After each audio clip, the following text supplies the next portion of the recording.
Hello and welcome to Body Bags. My name is James and I'm your Sunday night reviewer.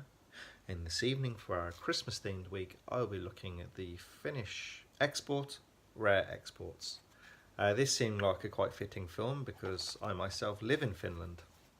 So it seemed perfect for me to pick up this film. This was actually chosen by Rob, our Wednesday night reviewer for me. So cheers, Rob. So this is directed by Jalmari Helanda, and it's set in the Korvatuntari region in Lapland, which borders Russia. It's one of the only kind of non-flat areas of Finland because Finland is very flat. Basically, well, the film gets going. It's like we're following this kind of drilling company. Yeah, they're drilling into this mountain, and yeah, they're basically drilling for Santa. There's this private wealthy person who's ordering them, who wants them to drill, and this is what he's looking for. Yeah, so that's the very, very opening to the film. Then we follow a young boy, Pietari, and he's living with his father in the region, and they're quite poor, and they make their money during the Christmas period, and it's through reindeer. That there's like another couple of guys. There's like three people that own this business. It's this like reindeer seasonal business. That's you have this in Lapland. They kind of make their money in 2 to 3 months of the year. That's when people come and visit. It's when all the tourist season hits. So yeah, they're getting prepped for that.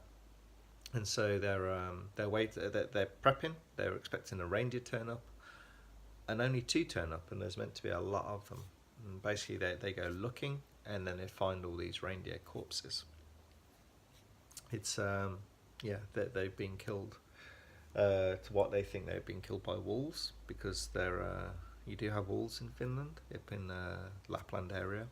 Actually, there's quite a large influx of wolves at the moment, so I think there may be a call of them or something, because obviously they're a danger to human life and the livestock up there. That's very critical for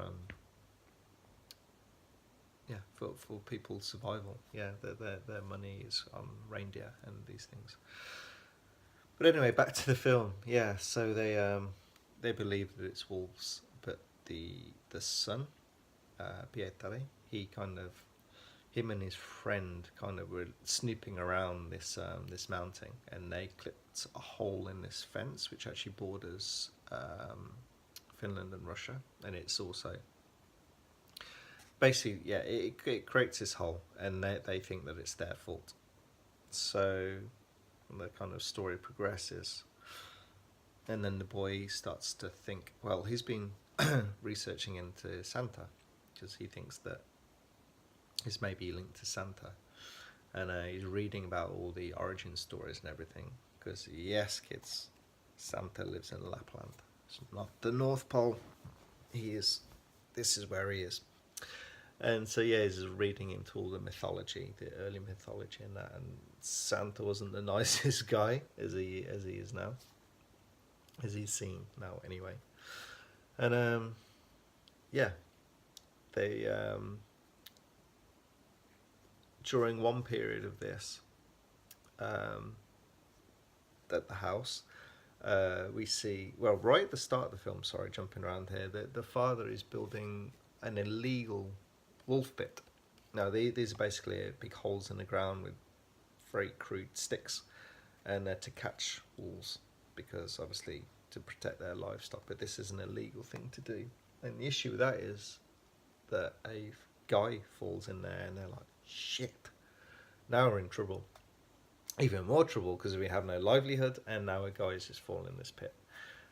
But this guy is very weird, and he's a very unresponsive. He's basically this naked guy, and he's just carrying a sack, and he's got this big beard, and that he only reacts to when he sees Pietari, the boy. And through what he's telling him in the story and everything, that they actually believe this is Santa Claus. Yes. So they actually make contact with the guy that was setting up the dig, that is actually digging for Santa Claus. And so yeah, they see him and everything, and it's like, yeah, this isn't Santa Claus. This is one of Santa Claus' helpers. So basically, like an elf. You know, looks like Santa Claus. Yeah, and basically, what these elves, Santa's little helpers, do steal children. Yeah, they steal like all the trying to steal all the kids in the area, and then also what's been going missing, as well as children, are all heaters and ovens and hair dryers and things like that, which is very strange. But we soon realised that basically the Santa's helpers are trying to de-ice this frozen huge block, which is Santa Claus inside. Not Santa Claus as we know, it's more Santa Claus like Krampus, because all you can see in this big mound are these huge horns sticking out. So basically, they're prepping and getting ready for his homecoming, basically, which obviously is not a good thing. And so then, I won't go into the ending of the film, but yeah, it progresses a little bit onto there, and yeah, I think that's all I'll talk about for the film. So although this film is kind of like loosely based around Santa Claus, it's really not like any other Santa Claus film that you've most likely seen. It's um it's a Finnish story, and like with our old kind of Finnish tradition, like this old scary giant Santa who's really not a nice being. But it's a really fun, entertaining film. Yeah, I kind of enjoy this one quite a lot. It's got some really nice cinematography. It's obviously the landscapes are very cool looking, and it has some nice nighttime stuff with all the snowflakes. There's some CGI.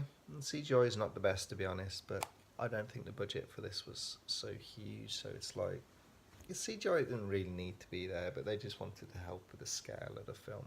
It's like helicopter flying, and that you see an airplane in a hangar and stuff like that. But on the whole, it doesn't really affect it too much. It's all about the story with this one anyway, and the characters. And yeah, the characters are pretty fun. They're kind of pretty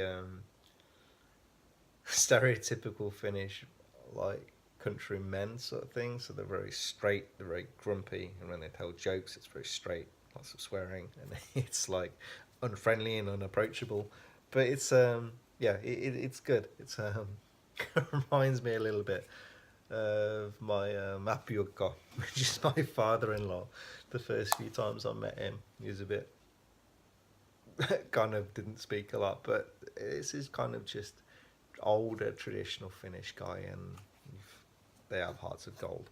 But when you first meet them, you're like, shit, this is going to be tough. But they're just more quiet, more thinkers, more talkers, until you get some drink in them, and then they start to talk a lot. But yeah, I would recommend this film. Like I said, it's quite a different view on like Christmas time and Santa and things like that. It's kind of a glimpse into something that's not fairy tale kind of kind of like, yeah, I'd say Santa has been turned into like his Disney thing where it's all like all lovely and happy and all about presents and not about anything else. So this is quite a cool different look at it, and it's like yeah, looking at the kind of relationship with the son and the father and then the friends. So it's a bit cold and unfriendly to start with, but the film kind of starts rolling, starts to get more fun. The interactions, there's actually like some humour comes into it, and yeah, it rolls along quite nicely to its conclusion at the end. So I would give this one a thumbs up and recommend it for a really good and interesting and diverse Christmas film. But that's the lot anyway. Thank you very much. Um, hope you've enjoyed so far what we've managed to bring you this year, and hope you've really enjoyed the whole of the Christmas week. And yeah, we have obviously, a few days left of the year, so we'll continue to do our normal bits and pieces and body bags. And then next year, let's see if we can bring you a few more interesting things. A little mix up to how we do things, maybe. But I'll bring more into that later. But thank you very much, and speak to you soon. Bye bye.